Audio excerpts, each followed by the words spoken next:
Hi everyone, I'm Lefty.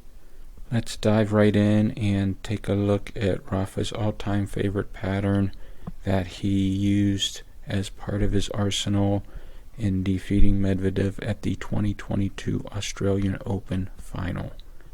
The pattern is called the Battering Ram.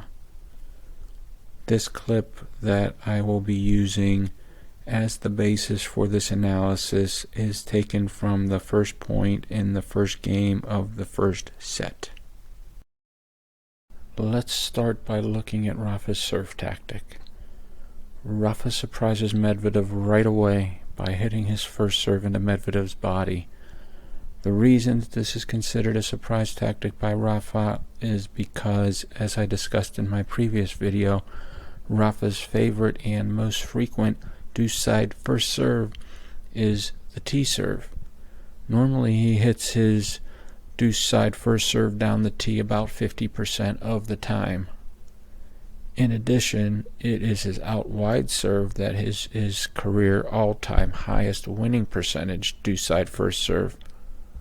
His career out wide deuce side first serve winning percentage is almost 75%. Compared to about 65% for his deuce side first serves to the body. Moreover, Medvedev's return of service position, as you can see, is about 4 to 6 feet behind the baseline. The reason for this is to give himself time to adjust his body to make contact with the ball in his strike zone.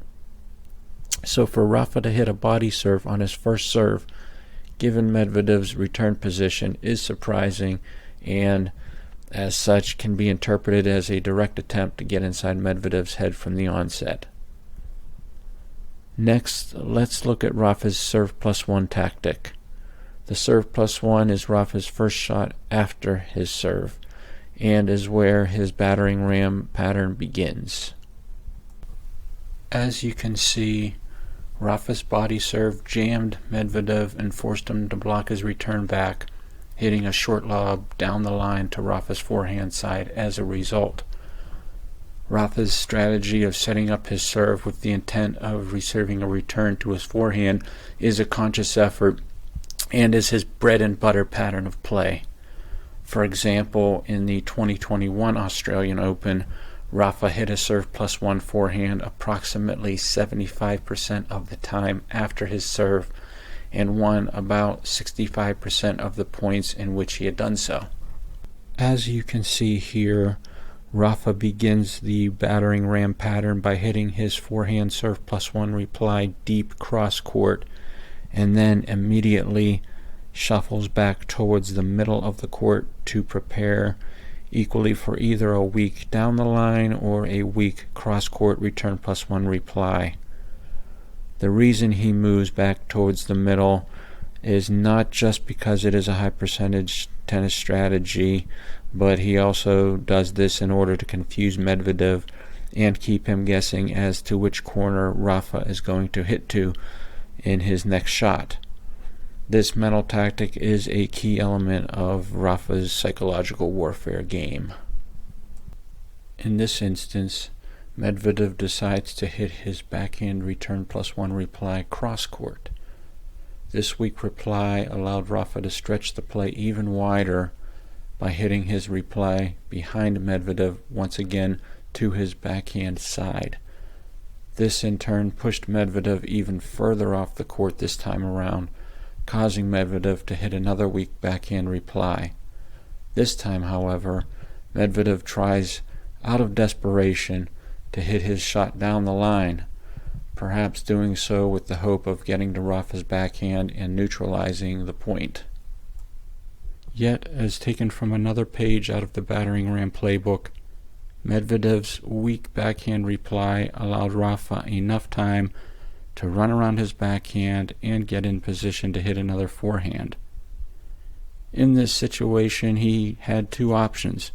He could either hit his signature inside-out forehand cross-court, or he could hit an inside-in forehand down the line, back to the same corner as the two previous shots.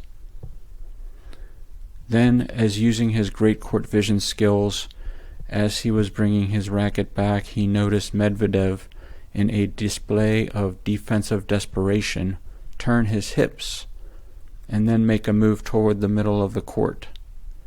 As such, he chose the latter option, hitting a crushing forehand reply down the line behind Medvedev once again into the ad side corner for the third and final blow, which resulted in a winner to close out the point.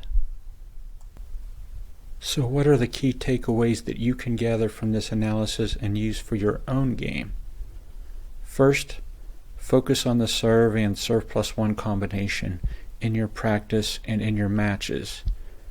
At every level of tennis, from recreational to world class, over 50% of all points end within the first 4 shots.